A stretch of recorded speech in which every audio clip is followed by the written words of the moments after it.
What's up everyone, it's Kenji here, and today I thought I'd share how to analyze a large dataset like this one using pivot tables and having them update dynamically using the slicers on the side. And you can download the file I'll be working with down in the description. So let's get into it. Let's suppose that we're working at Apple, and this is the dataset that our manager has given us. Over here, as you can see, if you go control down arrow, you get to the bottom. It's about 100 rows long.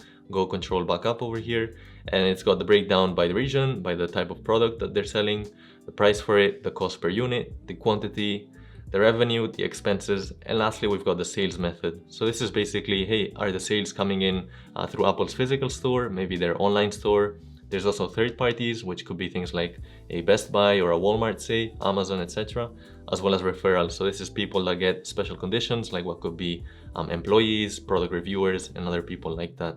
And our manager is asking for a series of questions to do with this dataset. Firstly, our manager wants to find out the quantity sold in 2021 by region. So for that, we could go do something like sum ifs over here and go one by one and try to make it like that, maybe even insert a chart, but that would be quite a tedious process. So instead, we're gonna use pivot tables. Now for that, we want to go under the insert tab, and over here, you'll find the pivot table option. Just click on that one. And you can see that it selects a range, and it's basically got our entire table with a data set, which is what we want. And we want to put it in a new worksheet, that's fine for us, and then press OK. So over here on the right hand side, you'll notice that there's the pivot table fields. So these are all the conditions that we can tweak and put them in different places. So in our case, what we're looking for is the quantity sold. And so we want that as the summation, as the values that we want out of it. So we'll put it down over here. On top of that, we've got the region and the column, the rows and the columns, sorry. So over on the rows, let's say we put something like the different regions, which he's asking for. So let's put that over there. And you can see that the table starts to auto-populate over here. On top of that, we also need the breakdown by year because he's only looking for 2021.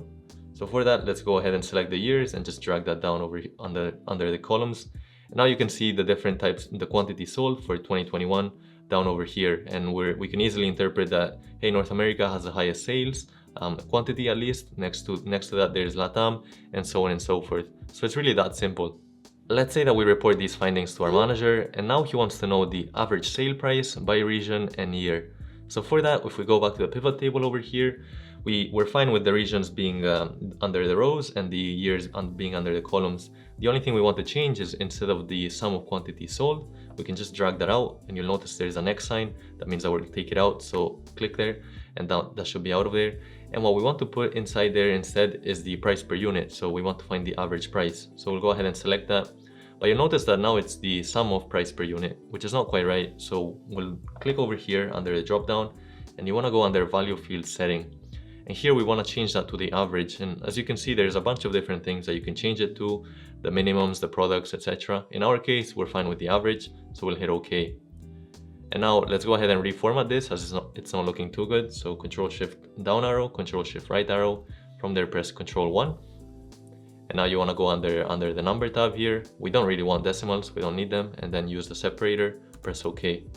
And so now we can see that for 2021, it seems like the highest average sale price has to do with the APAC region, followed by EMEA, and so on and so forth. So it's interesting to see here that Asia Pacific actually has the highest sale price. So they're probably buying more of the iPhones, the iMacs, and more expensive stuff like that. While the lowest region here is the LATAM region, and maybe they're only buying, say, iWatches, AirPods, other things of that nature. And because we're good employees and we want to go that extra mile, we tell our manager that just looking at the average sale price doesn't really tell us the whole picture. We're not really looking at things like profitability. So he says, ditch the 3 years and instead just do the revenues minus the expenses and find out the profitability by region. So let's go ahead and do that. Now he said to ditch the 3 years, so we're just going to take out the years column over here. And instead we're just going to have the regions, and we don't want the average price per unit, so we'll remove that. Instead we want the revenues, so just drag that in. We also want to get the expenses. So now we've got the revenues and the expenses, but we don't actually have the profitability, and that's not actually a line on the pivot on the data set that we've got over here. So we're going to have to create it. For that, you can just go under the pivot table analyze tab here, and then we're going to go to fields. And we want to calculate a field. So we're going to create basically a new field that's going to be up in here. And we want to call that something like, say, profit. And the formula is just going to be the revenues that we've got here. Insert the field and then put a minus sign. and we want to also add the expenses and insert that field, then press OK. Now you can see that we've got the profit over here, which is just basically the revenues minus the expenses, as it should be. And from this we can also see that, hey, it seems like the APAC region has the highest profit. Probably got to do with the fact that they also have the average sale price. So we send our manager these findings and he says to put it in some sort of a chart because it doesn't really look all that good in this table. So for that we can just go under the pivot table analyze, and you'll notice there's a pivot chart button here. So let's click on that. From there we're fine with a cluster column, press OK. And now that's looking slightly more like it. One thing you'll notice is that we got all of these boxes which really don't look that good and we don't really need them. So we'll go under pivot table analyze again and click on this button here under fields button, and that's gonna remove them for us. So that's looking slightly cleaner. Also you'll notice that on the legends we've got the sum of revenues, sum of expenses. We don't really need the sum of, so we can just have revenues, expenses, etc. For that we're gonna have to go under pivot chart field, under the values. Once we press the drop down we want to go under value field settings, and then here we just want to type revenues instead of the sum of. Delete that and press enter. But you'll notice it says this name already exists, and so what we want to do instead is just put a space right in front of the revenues, press OK, and now we can do that. Same thing with the expenses, value field settings, and we'll just put expenses and put a space in front, press OK. And lastly for the profit we'll do the exact same thing, value field settings, profit, press OK. One really cool feature about this type of chart is that it's fully dynamic. So for example, if we want to remove the profits and just have the revenues and the expenses, we can take that out and you can see that the chart automatically updates.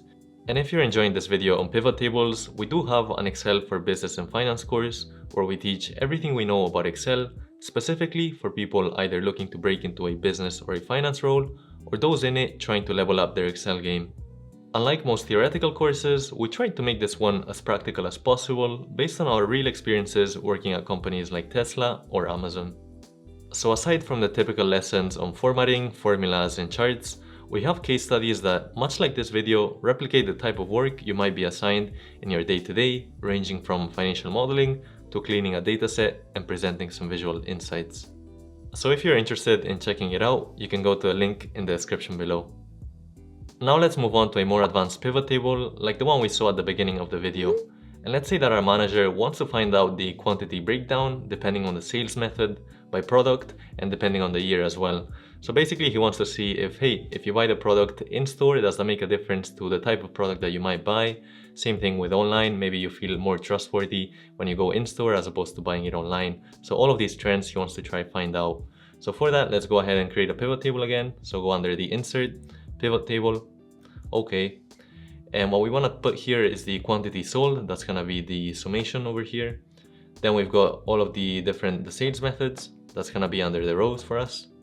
And we also want to put a subcategory in there, which is going to be the product. So we're going to have the breakdown like you can see here for the in-store, depending on the types of products that there are.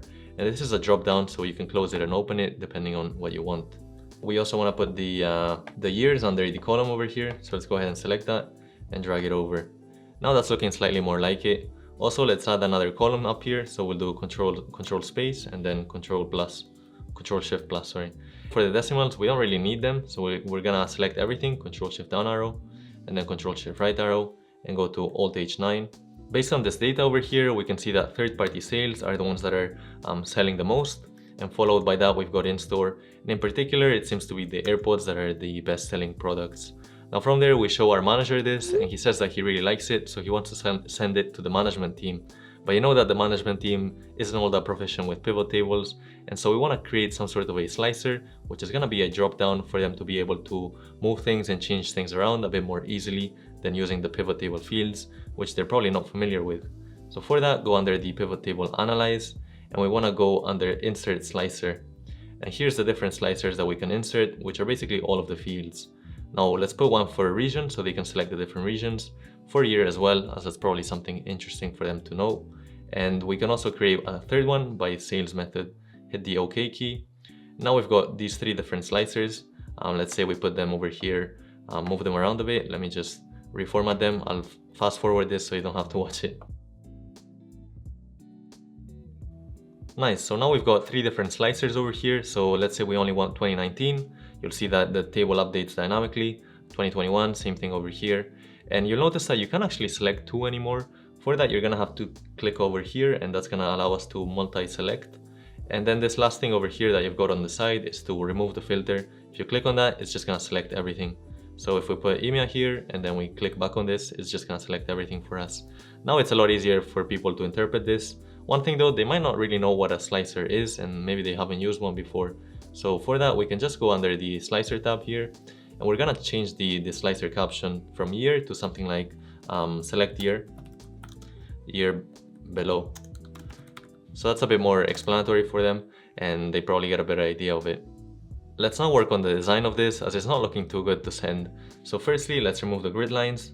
Alt-WVG is gonna be the shortcut for that. Also, we want to make these a bit bigger, so you can see that the columns are a bit too tight. So let's select them by pressing the Control space and then Shift right arrow to select the last four here. And what you want to press is the Alt-HOW, and from there for the column width, let's put something like 12, press enter. Now that's looking a bit more spaced out, which is probably nicer. If you want to, you can change the design over here, where you've got the different color ranges and so on. You can also do it more manually. So for instance, we can select this top area over here, and from there just go to Alt-HH, and we could select, say, a dark blue over here and change the colors of the actual letters into white. So Alt-HFC, and we'll pick white, press enter. Now that's looking a lot more presentable to send to the management team. If you want to check out our Excel course, go to this link over here. If you want to learn how to become faster on Excel using formulas, check out this link over here. Or if you want to learn some cool shortcuts, check out this other link over here. That's all for this one. Hit that like, hit that subscribe if you liked it. I'll catch you in the next one.